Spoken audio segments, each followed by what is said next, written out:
know this battle. This was the siege of Mandalore. We had parted ways by now. Looks intense.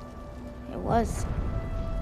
Hey everyone, welcome to the channel. This is 5x5 and I'm Simo. If you haven't already, grab your fave bevy, a seat, and let's get into it.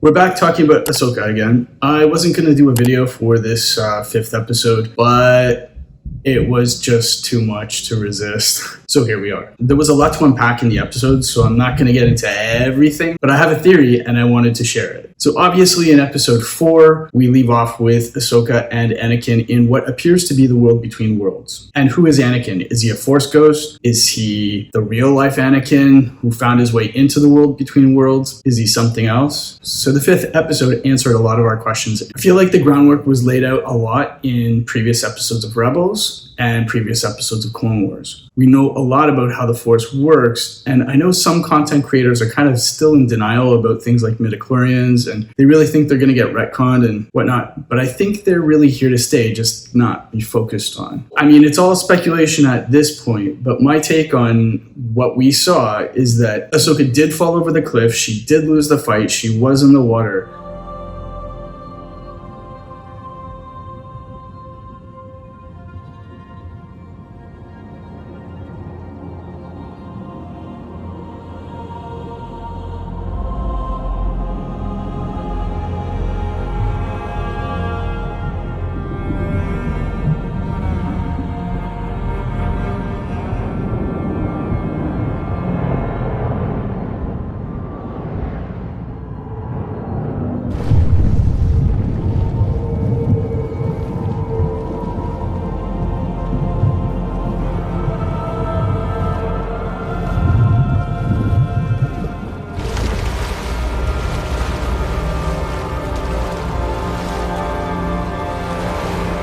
While she was in the water, she reached a state of meditation that was very similar to what we've seen in the Clone Wars.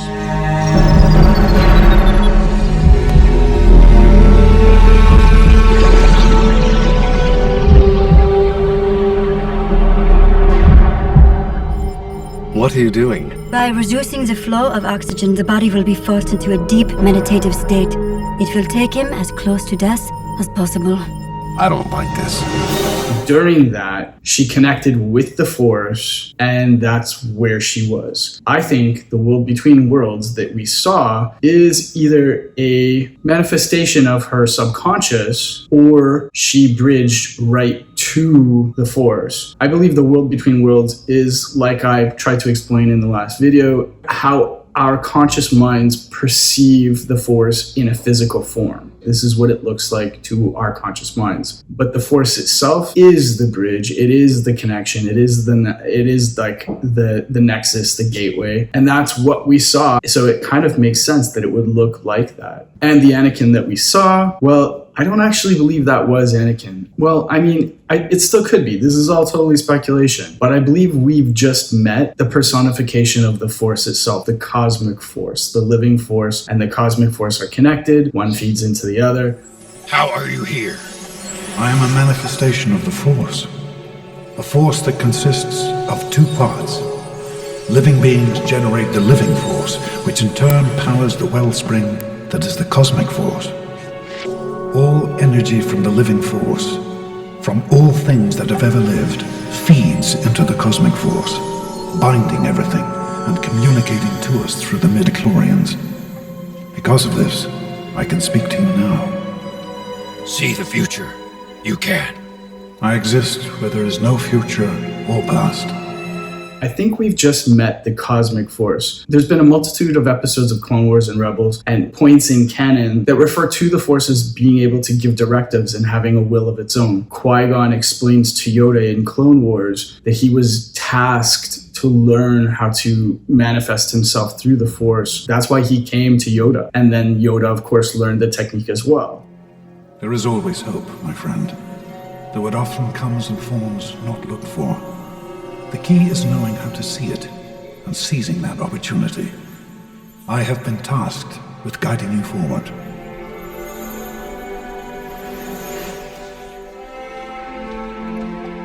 There can be many outcomes, but your path is clear, Yoda. You have been chosen, as I was before you. For what chosen am I? You will learn to preserve your life force, and so manifest a consciousness which will allow you to commune with the living after death. But who tasked him? So I believe we just met who tasked him. I think we just saw the personification of the cosmic force appear to Ahsoka. And I think Sabine's explanation in Rebels is pretty much dead on. I discovered these images while going through the Jedi Temple archive on Coruscant. Still not interested. I doubt that. Now, these three figures appear throughout the Jedi's recorded history. They're archetypes. Yes, precisely. They're sometimes referred to as the father, son, and daughter. The Mortis gods were archetypes. They were personifications of the Force. The father that brought them all together, and generally not really interested in picking sides. And then we saw a personification of the light side of the Force and a personification of the dark side of the Force. And they're archetypes. That's just how our heroes' minds interpreted those entities, but they are personifications of the cosmic force. That's what Mortis is, and those beings are the personification of the cosmic force. I don't know, I'm sure other fans have thought of this as well, but this is what I'm leaning to, and after seeing so many lines in this 5th episode of Ahsoka that really imply that we saw Anakin, but he's not it in any specific point in his own history. He was definitely testing Ahsoka's direction as opposed to testing her as a Jedi Master. I choose to live.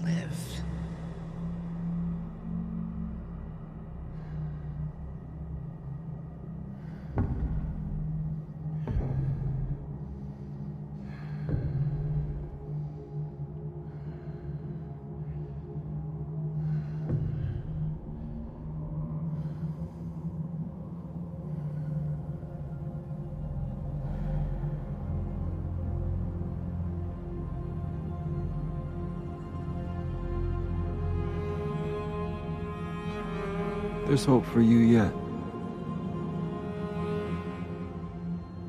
All of this leads me to believe that what we saw was the cosmic force sussing out Ahsoka's intentions and where she was going to be going and her worthiness. This was not Anakin at any point in history testing her. This was the cosmic force sizing her up. So that's it.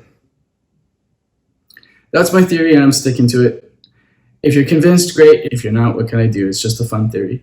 Let me know what you think in the comments below. Do you agree with me? Do you have a better theory? Let me know. That's all I've got for now. Don't forget to click like and subscribe. I'll see you all in the next video. Stay safe and look out for each other.